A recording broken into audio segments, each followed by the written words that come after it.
this is a wonderful ecosystem that the government has preserved. And it's not only a conservation area or preserved area, but also it benefits the community. And this is what we want to do.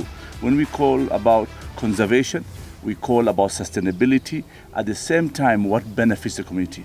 Here, if there's nothing else, it's healthy to be in this ecosystem. Today's partnership has changed from just marketing Kenya to the domestic market, but also bringing conservation and sustainability to this partnership with Eliud, because we want to profile our conservation areas, but also we want to profile the program that we do jointly in Kenya for conservation. We want also to take Eliud to areas where it's not normal in terms of destinations that are not the main areas like the beaches or Masai Mara. We did that the last time, but this time we want to take him to areas where it's unique in terms of conservation and the sustainability of the environment.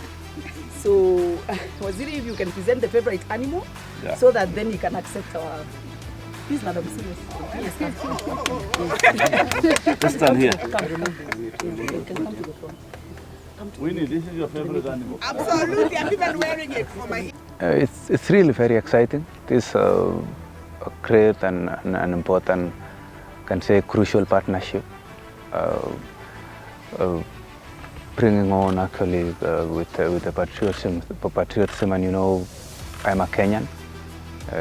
That's why I really love to partner with Magical Kenya. It will merge together. We are planting trees and conserving forests.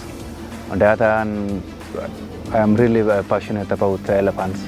Actually renaming the elephants and is one way of protecting the whole wildlife, protecting the elephants for the future generation, protecting the elephants for our tourists, protecting the elephants for our economy, and all sorts of wildlife. So it marries together, and I think it's a good combination to forge ahead.